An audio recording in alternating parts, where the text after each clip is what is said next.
Alhamdulillah, Alhamdulillahillazi asra bi'abdihi lailam minal masjidil haram ilal masjidil aqsa. Subhanahu huwa sami'ul basir. Asyhadu an la ilaha illallah wahdahu la syarikalah wa asyhadu anna Muhammadan abduhu wa rasuluh la nabiyya ba'da. Al-mab'usu rahmatan lil alamin. Allahumma shalli wa sallim ala Sayyidina Muhammadin wa ala alihi wa sahbihi ajma'in. Amma ba'du. Faya ayyuhal muslimun, ittaqullaha haqqa tuqatih wa la tamutunna illa wa antum muslimun. Qala Allah Ta'ala fi kitabihil karim, a'udzu billahi minasyaitonir rajim. Bismillahirrahmanirrahim. Fabima rahmatin minallah lintalahum walau kunta fazzan ghalizal qalbi lam faddu min haulik. Maka berkat rahmat Allah engkau Muhammad berlaku lemah lembutlah terhadap mereka. Sekiranya engkau bersikap keras, lagi berhati kasar, tentulah mereka menjauhkan diri dari sekitarmu. Shadaqallahul azim. Hadirin yang dimuliakan Allah, sidang Jumat yang berbahagia. Pertama dan yang utama, mari kita bersyukur kehadirat Allah SWT, karena betapa banyak nikmat dan anugerah yang telah Allah berikan kepada kita di sepanjang kehidupan. Tentu dengan kesyukuran kita, puncak dan wujud syukur itu adalah kita selalu memantapkan, meningkatkan kualitas iman dan kualitas takwa kita di hadapan Allah Subhanahu wa ta'ala. Melaksanakan apa yang diperintahkan Allah dan berusaha semaksimal mungkin meninggalkan apa yang dilarang di dalam kehidupan kita. Selanjutnya salawat dan salam kita sampaikan kepada junjungan kita, panutan kita, ikutan kita, Rasulullah sallallahu alaihi wasallam. Semoga dan salawat dan salam yang kita sampaikan dengan basahnya lisan dan bibir kita akan diberikan wasilahnya, kita akan mendapatkan barokah uswahnya, dan kita mendapatkan syafaatnya kelak di yaumil akhir, tatkala tidak ada pertolongan satu makhluk pun kecuali pertolongan Allah, dan kita harapkan syafaat Rasulullah Sallallahu Alaihi Wasallam. Hadirin yang berbahagia, pada kesempatan berbahagia ini izinkan kami sebagai khatib menyampaikan khutbah yang singkat dengan tema yang kami siapkan, yaitu memimpin dan mendidik dengan hati.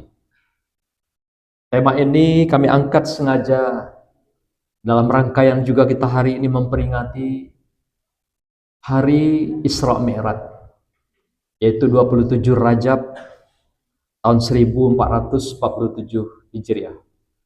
Semoga dengan peringatan yang kita lakukan di sepanjang tahun akan menambah keimanan ketakwaan kita, memantapkan ketaatan kita, dan menambah berbagai kesalehan kita dari tahun ke tahun, yang kita harapkan akan mengikuti jejak-jejak dan uswah Rasulullah Sallallahu Alaihi Wasallam. Hadirin yang berbahagia, hari ini kita melihat pemandangan, bacaan, media sosial, betapa banyak hal yang merisaukan kita, baik itu di rumah tangga, kehidupan keluarga. Betapa banyak anak-anak hari ini yang mencoba menjadi orang-orang yang melawan, menjadi musuh bagi orang tuanya. Tidak sedikit juga sekolah-sekolah pendidikan kita saksikan hari ini, yang juga di sekolah yang seharusnya menjadi tempat persemaian ilmu, akhlak daripada anak-anak kita di dunia pendidikan. Tapi yang terjadi, ada yang berubah kelas menjadi ruang ring tinju, perkelahian. Kita saksikan beberapa hari yang lalu, kejadian di Jambi, Tanjab Timur, di sebuah SMK di Berbak, seorang guru dikeroyok oleh muridnya. Ini fenomena apa sebenarnya terjadi? Tidak lain adalah karena krisis akhlak anak-anak kita. Krisis karakter moral anak-anak kita. Belum lagi di dunia kita hari ini, kemasyarakatan kita, kebangsaan kita, pemandangan-pemandangan, terjadinya penyimpangan, terjadinya berbagai hal distorsi dalam wilayah hukum, ekonomi, politik, dan sebagainya. Ini menunjukkan ada sesuatu yang krisis dalam negeri kita hari ini. Ternyata mulai dari hal yang terkecil rumah tangga, sampai lembaga pendidikan, bahkan juga di negeri kita yang kita cintai, kita banggakan ini pun menunjukkan fenomena-fenomena, pemandangan-pemandangan yang disaksikan oleh semua anak kita, masyarakat kita secara terbuka dan transparan. Hadirin berbahagia,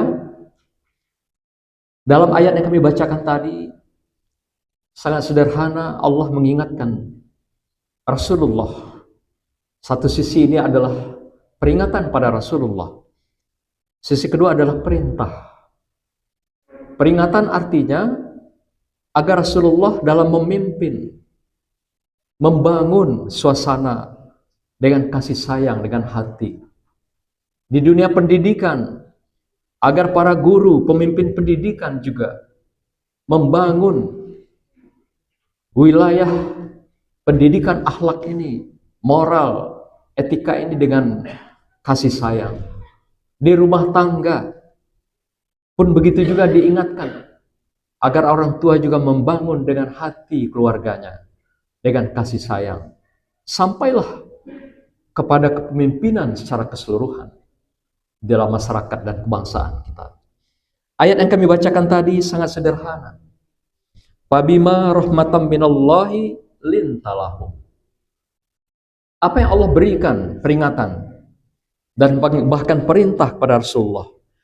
Maka berkat rahmat Allah, engkau Muhammad berlakulah lemah lembut terhadap mereka. Allah sudah berikan, menghujamkan rahmat, kasih sayang, hati yang menjadi tagihan agar siapapun kita sebagai pemimpin, sebagai guru, sebagai orang tua, dengan rahmat yang Allah berikan pada kita semua, Allah pun minta kepada kita agar rahmat kasih sayang itu diberikan kepada orang lain, wabil khusus kepada orang yang terdekat di antara kita. Karena apa? Kata Allah dalam ujung ayat ini, kalau kita tidak melakukan lintalahum, walau kunta fazzan, sekiranya kamu bersikap keras atau berhati keras kepada mereka, ghalizal qalbi, hatinya keras, bersikap keras dengan lisannya, dengan tangannya, dengan hatinya, maka apa yang terjadi? Bahkan mereka akan meninggalkan kamu, akan menjauhkan kamu. Lebih berat lagi adalah akan melakukan perlawanan kepada kamu. Maka itu At-Tabari dalam tafsirnya mengatakan, dalam Jami'ut Tafsir itu, ayat ini menekankan agar siapapun yang menjadi pemimpin terhadap orang-orang yang dipimpinnya, tebarkanlah rahmat itu dengan hati, kasih sayang itu. Tebarkanlah kerjasama dengan hati. Tebarkanlah peringatan-peringatan dengan hati, dengan kasih sayang. Karena rahmat itu telah diberikan Allah kepada kita. Artinya Allah tidak pernah memberikan contoh kepada Rasulullah dengan kekerasan, dengan kekejian, dengan kekejaman, dengan pencitraan. Demikian juga para guru, pemimpin pendidikan, diajarkan agar memberikan dengan kasih sayang ini. Yang dikedepankan adalah kelembutan, kelunakan, keindahan rasa, keindahan tutur kata, keindahan sikap. Tentu saja bukan dengan fisik dan kekerasan yang menimbulkan anak-anak kita, orang-orang yang kita pimpin, menimbulkan perlawanan di dalam kepemimpinan dan para guru yang mereka hadapi di keseharian. Hadirin berbahagia, tentu ayat ini berlaku untuk siapapun. Kalau mereka sebagai pendakwah, maka dakwahlah dengan rahmat. Karena itulah kunci kamu dengan lintalahum, maka mereka akan mendekat kepadamu, akan merapat kepadamu, akan mengikuti apa yang kamu contohkan dalam kehidupan. Uswah yang kamu sampaikan, pesan-pesan yang kamu sampaikan, dan contoh yang kamu tunjukkan di sepanjang hayat dan kehidupan. Dalam hadis Rasulullah juga diingatkan kita semua, bahwasanya Allah sendiri telah mengajarkan pada Rasulullah, dan Rasulullah telah menunjukkan ajaran-ajaran itu kepada manusia lainnya. Apa dikatakan Rasulullah dalam sebuah hadis yang diriwayatkan oleh Imam Bukhari? Al-muslimu man salimal muslimuna min lisani wa yadih. Seorang muslim sejati adalah dari dia orang lain akan selamat dari gangguan lisan dan tangannya. Artinya yang merasa muslim, yang sudah berikrar syahadat di hadapan Allah. Dan ini juga yang kita tunjukkan, kita wujudkan dalam sholat kita. Yang menjadi hikmah dari Isra Mi'raj yang dilakukan Rasulullah, yang kita peringati. Di akhir dari sebuah sholat, kita dimasukkan dalam rukun dalam sholat agar mengucapkan salam. Makna salam ini adalah ketika kita sudah memenuhi ketaatan diri kepada Allah, maka kita ucapkan dengan lisan dan hati kita, dengan saudara kita, kiri dan kanan, ucapan selamat itu. Dan kita juga berjanji akan menciptakan keselamatan itu, kedamaian itu, dengan kasih sayang. Dan kita akan wujudkan dalam perilaku perbuatan setelah sholat kita lakukan sebagai ketaatan kepada Allah, dan juga kita lanjutkan dengan pengabdian kepada sesama makhluk. Itulah makna hikmah salam yang tertuang dalam ibadah ketaatan sholat yang kita lakukan. Kita berjanji mewujudkan rahmat Allah itu di dalam kehidupan. Hadirin yang berbahagia, Sufi mengajarkan ada dua hal untuk memberikan, membingkai, memimpin dan mendidik dengan hati ini. Dua hal ini dikatakan oleh para Sufi yang paling populer terkenal.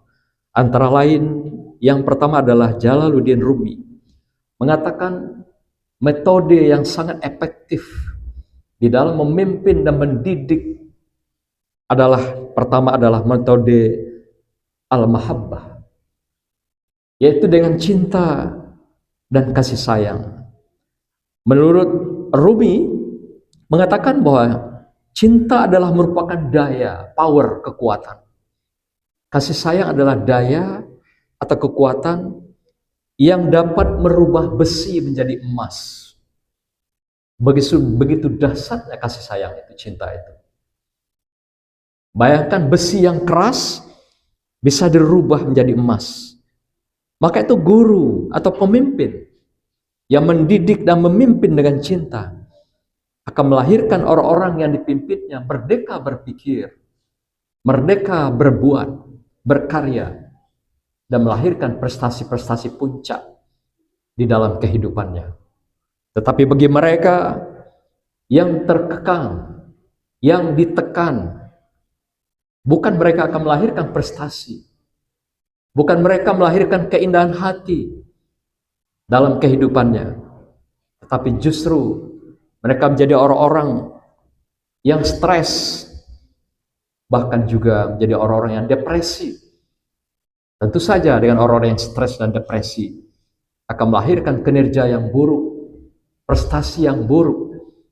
Dan kalau anak-anak yang kita didik dengan cara demikian, jadilah anak-anak yang nakal, jadilah anak-anak yang menyimpang, jadilah anak-anak yang melakukan perlawanan kepada orang tuanya, pada gurunya, dan siapa saja orang yang memberikan nilai-nilai kemaslahatan terhadap dirinya.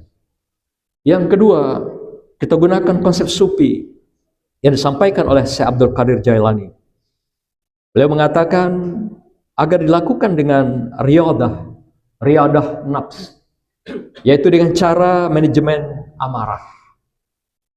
Setiap kita pasti punya amarah, tapi dengan kita melakukan, mengelola manajemen amarah ini, kita dapat mengantarkan diri kita mi'rajkan hati kita pindahkan hati kita dari kemarahan, dari emosi yang tadi nafsul amarah menjadi nafsul mutmainnah, yang tenang, yang damai, yang menyenangkan, yang memberikan kebahagiaan pada setiap orang.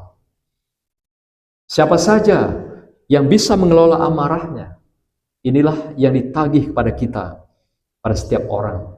Dan ini juga nanti di akhir hayat kita, Allah panggil jiwa-jiwa yang tenang ini, yang bisa mengelola amarahnya, melakukan hijrah, melakukan mi'raj dari nafsul amarah menuju mutmainnah. Ya ayuhan nafsul mutmainnah, irji'i ila rabbiki radiyatan mardiyah, fadkhuli fi ibadi wadkhuli jannati. Wahai jiwa-jiwa yang tenang, kata Allah, inilah mereka yang sudah mi'raj dari nafsul amarah menuju nafsul mutmainnah. Dan inilah yang dipanggil Allah kelak ketika kita menghadap Allah SWT. Datanglah, mendekatlah padaku, dan masuklah ke surgaku. Hadirin yang berbahagia, hikmah Isra Mi'raj adalah mengajarkan kita agar setiap diri dapat melakukan mi'raj dari nafsul amarah kita yang penuh dengan kesombongan, keangkuhan, keserakahan, menuju mutmainnah, yang merasa cukup dengan apa yang Allah berikan pada kita dalam batas kemampuan kita, batas karya kita, batas pekerjaan kita. Artinya itulah yang berhak kita peroleh sebagai amanah dan anugerah yang diberikan dalam kehidupan kita. Semoga kita tetap bersyukur dengan Allah dan kita ditetapkan dalam kekuatan mutmainnah ini di sepanjang hayat sampai kelak berpisah dari dunia yang fana ini. Barakallah, hadirin berbahagia. Demikianlah khutbah singkat kita. Semoga menginspirasi bagi kita semua dan juga memberikan pencerahan terutama bagi kami secara pribadi sebagai khatib pada hari ini. A'udzubillahi minasyaitonirrajim. Bismillahirrahmanirrahim.